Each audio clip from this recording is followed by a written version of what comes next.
Ah ben je pensais déjà avoir donné mon avis à tiède sur Avatar 2, moi.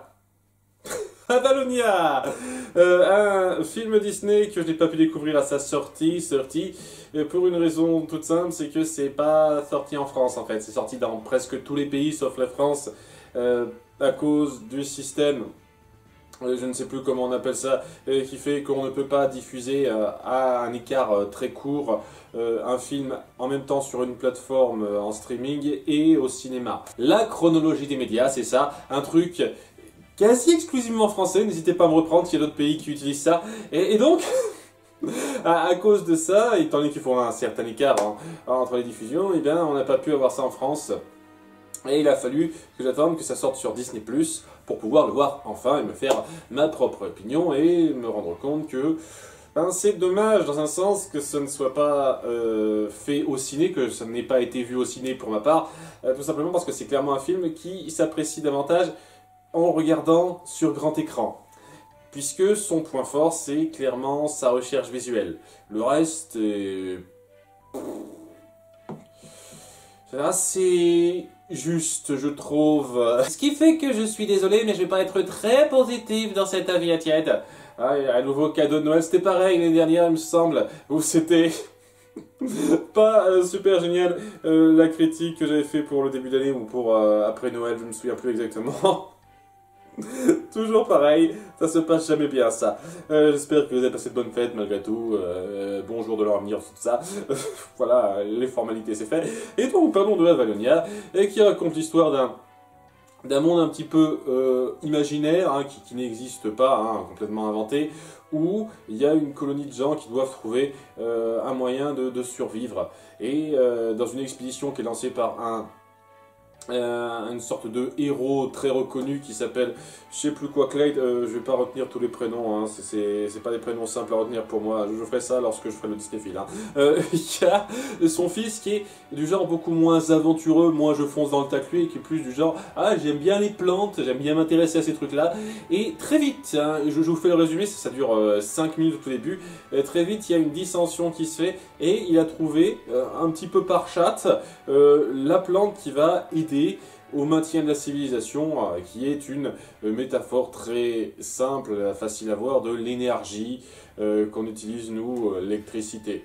Et le petit problème avec ça, c'est que alors que 25 ans se sont passés, je reviendrai un petit peu sur ce détail-là, 25 ans se sont passés, les gens se sont habitués en 25 ans à ce confort de l'électricité qui leur a permis de bien vivre, et ben il y a quelque chose qui menace un petit peu ce confort-là, puisque eh ben, les plantes en question qui apportaient cette électricité propre au passage, ne fournissent plus autant d'énergie et risquent de mourir sur le long terme, dans pas très longtemps en fait. Et donc il faudrait lancer une nouvelle expédition en amenant donc le fils Clyde, qui s'y connaît un petit peu en la matière, afin de voir ce qui ne va pas, d'aller jusqu'à la base de ce qui gêne notre apport en énergie. Et en suivant cette piste-là, eh bien, on va découvrir une sorte de nouveau monde très haut en couleur, très créatif, qui sera exploré par notre héros, son fils et son père qui retrouvera après 25 ans parce qu'ils se sont une fois de plus séparés, ils sont plus revus depuis, je vais m'étendre là-dessus un peu plus tard. Voilà, c'est un peu ça la base du scénario. Et le principe de la chose, c'est surtout de mettre en avant la famille au centre, c'est-à-dire le grand-père, le père et le fils. Donc notre personnage central, que je vais appeler le père, le grand-père, que je vais appeler le grand-père, donc, et le fils, que je vais appeler Ethan, parce que c'est le seul prénom qui m'est retenu. Ethan, que je ne supporte pas des masses, je vous cache pas, je trouve qu'il est un petit peu lourd. Alors, au début, c'est vraiment le gamin qui dit « Ah, je veux trop faire ça, je suis pas les ordres qu'on me donne, tu restes ici, non, je veux pas. » Deux fois, on lui fait le coup là. Et il faut un peu la merde, mais on va forcer le trait sur le fait qu'il a raison, pour essayer de justifier le fait qu'il s'est complètement forcé dans l'expédition en fait. Et ouais, j'ai pas des masses à apprécier ça. Je veux dire, en termes de personnalité pure, ça va, sans plus, mais je trouve que vous l'avez pas super bien incorporé par rapport à ses décisions et ce qui en sort. Mais ça va revenir avec un problème que j'ai depuis quelques temps, que j'ai déjà appuyé plusieurs fois, mais vous voyez venir un peu le truc, j'ai envie de dire. Donc il y a ça qui se met en place, et comme je dis, ça va vraiment être une excuse en grande partie cette expédition d'un point de vue développement de personnage pour montrer les ressentiments entre ces trois-là. Ces relations qui se créent, le père qui a peur que son fils devienne comme son grand-père, le fils qui essaye de se détacher de son père, le parent de l'un comme de l'autre qui n'arrive pas à comprendre que son fils veuille être quelque chose de différent de lui. Et via des dialogues très remâchés, vus des centaines de fois avant, et qui cassent pas la baraque, vraiment. Et je pourrais dire que c'est très similaire à Avatar 2, La Voix de l'eau. À ce niveau-là, il y a une dynamique familiale très typique, comme on en a vu beaucoup avant. Le truc avec ça, c'est qu'au moins cette dynamique familiale, la plupart du temps, on la traite pas trop à la légère. On essaye quand même de montrer que ça a du poids, que cette espèce de lien familial, il a une force et un sérieux assez notable. La moitié du temps là-dedans, c'est un film Disney familial qui essaye de traiter ça plus en blague qu'autre chose. Et des blagues qui sont tellement usées, quoi. Vraiment, il y a le coup complètement chiant du père qui fout la honte à son fils en parlant à ses amis jeunes, quoi. Et donc, ah non, ne fous pas la honte, papa, en disant que tu es trop bien, tout ça, ce genre de truc. Il y a un moment donné, le grand-père et le père qui se disputent avec ce dernier qui dit « Ah, comment ça se fait que tu sois mon père, c'est impensable ?» Et il dit « Tu sais, quand une femme et un homme s'aiment, la même blague qu'on a vu des centaines de fois avant. » Des passages comme ça qui sont un peu lourdingues. Et les quelques moments où on essaye d'appuyer l'émotion, en fait, ils sont assez minimes par rapport au reste. C'est vraiment des interactions souvent un peu gaga, c'est pas le pire qui soit, mais plat, et qui fait que les personnages sont pas super développés pour moi. C'est déjà du typique vu et revu, mais pas illustré de la meilleure des manières. Et ouais, le passage le plus lourd à ce niveau-là pour moi, c'est lorsque le père et le grand-père se retrouvent après 25 ans. Ça fait 25 ans que le père a installé un peu sa communauté à partir de son système d'électricité, et il revoit son père enfin 25 ans plus tard. Le mec qui est resté en expédition, en gros ermite, quoi, à continuer sa voie. Et qu'est-ce qu'ils font lorsqu'ils se retrouvent? Principalement du gag. Ça devrait être un moment super fort où nos deux personnages qui sont plus vus depuis 25 ans se retrouvent enfin et sont pris dans leurs émotions. Ce père, ce fils, que je pensais ne jamais revoir, il est devant moi tout de suite. Ça devrait avoir une certaine valeur. Et ok que vous traitez ça en blague à la légère au début, très bien, mais à aucun moment vous n'appuyez le fait que, punaise, ils se sont retrouvés après tout ce temps. En amenant pas mal de conflits qui sont pas fameux. Hein, vraiment, et j'ai déjà vu, pas super bien mis en scène, et c'est censé être le cœur émotionnel du film.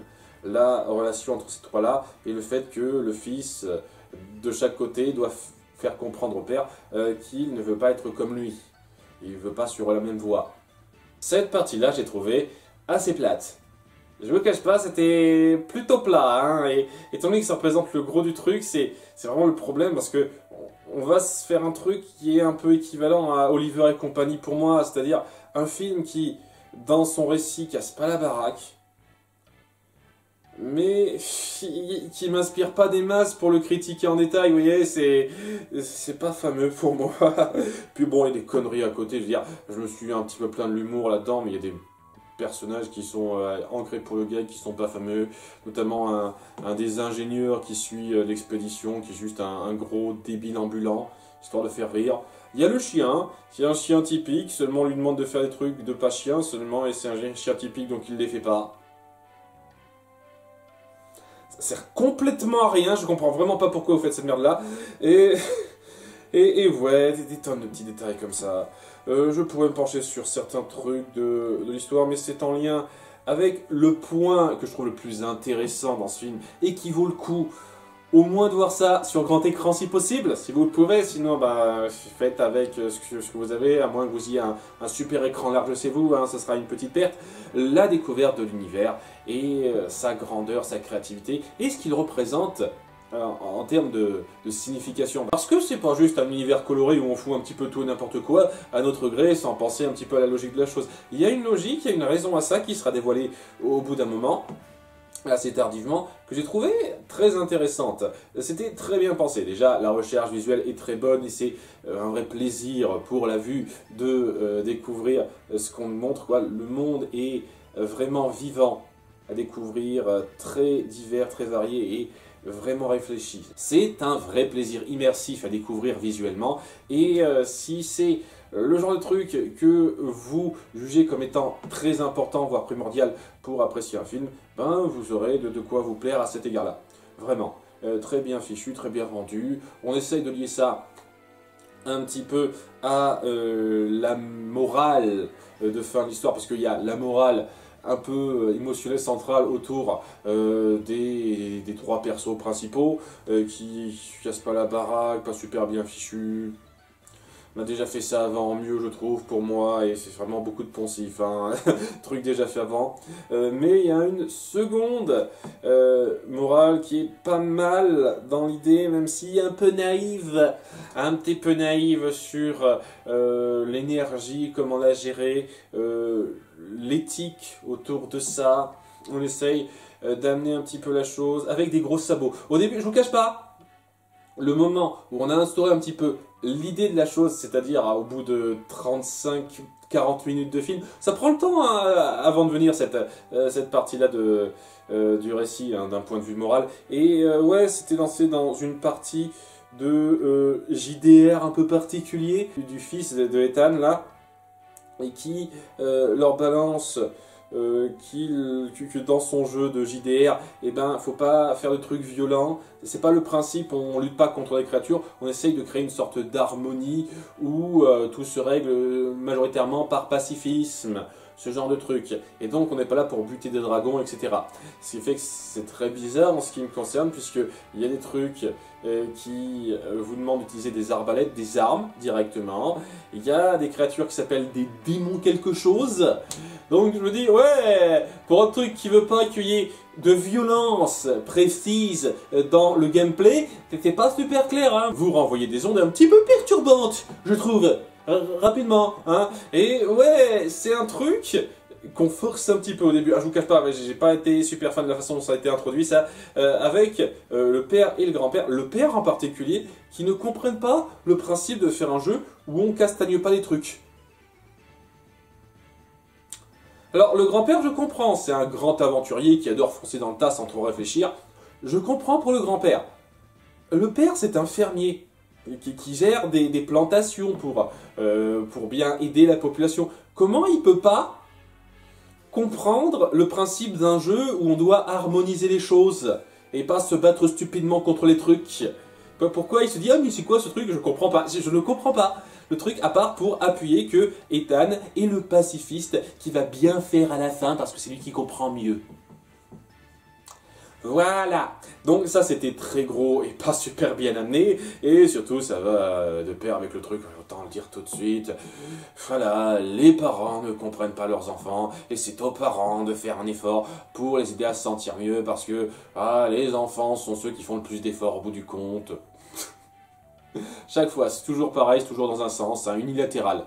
C'est toujours le problème vient d'un camp et pas de l'autre de ces derniers temps, ce qui est un petit peu chiant pour moi, je vous cache pas. Je vais pas me pesantir plus là-dessus.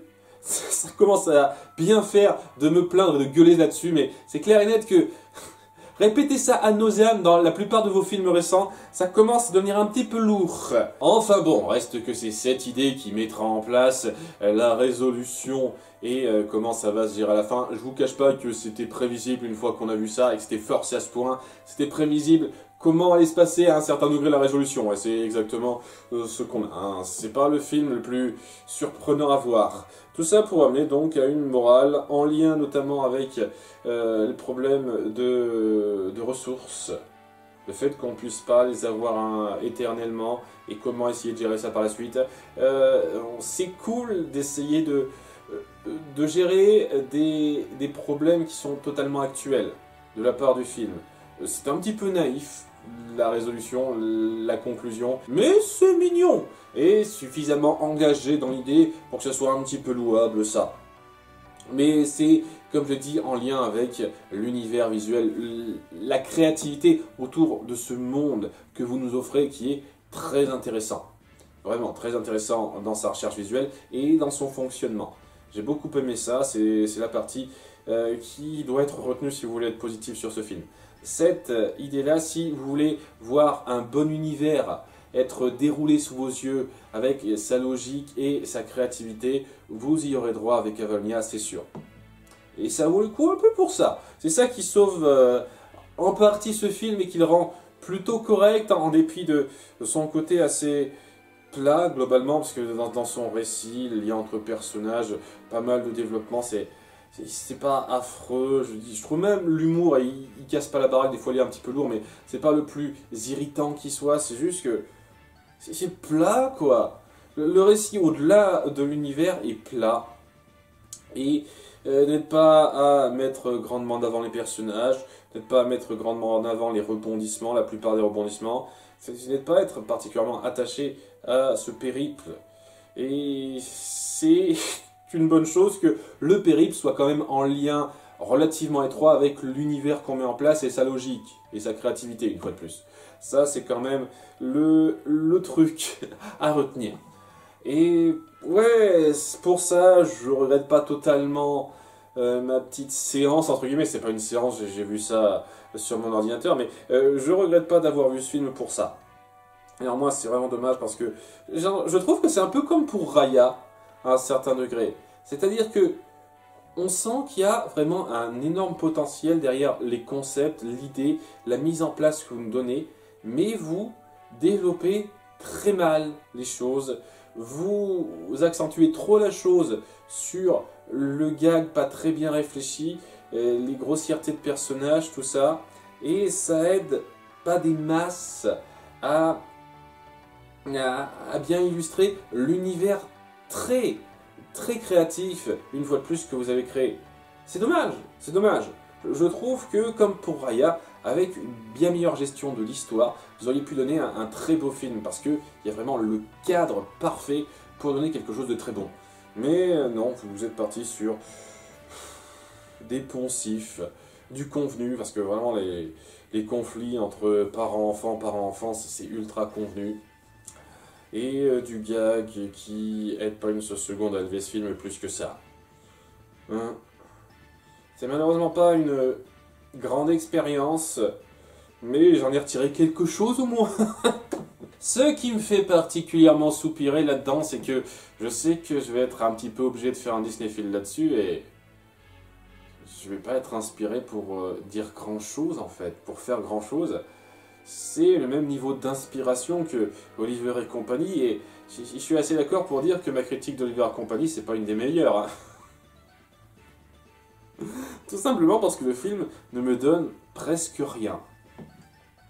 Sur quoi jongler, en bien comme en mal dans l'absolu, mais là, critiquer du plat, c'est pas le plus amusant en fait. Pour autant que j'ai gueulé sur Alerte Rouge, au moins ça m'a donné matière à me plaindre de façon claire. Là, ça va être une plaie à rendre ça divertissant. Mais bon, hein, ça sera un exercice. Je vous donne rendez-vous d'ici quelques temps pour d'autres vidéos. Cette dernière semaine de décembre va être plutôt chill. Hein, il n'y a pas de grosses vidéos prévues. Et on recommencera un tout petit peu à faire des grosses vidéos pour le mois prochain. A bientôt. Bye. Ah oui, et puis Ethan est gay. On le montre rapidement, ça n'a pas plus de poids que ça, donc ça me fait ni chaud ni froid.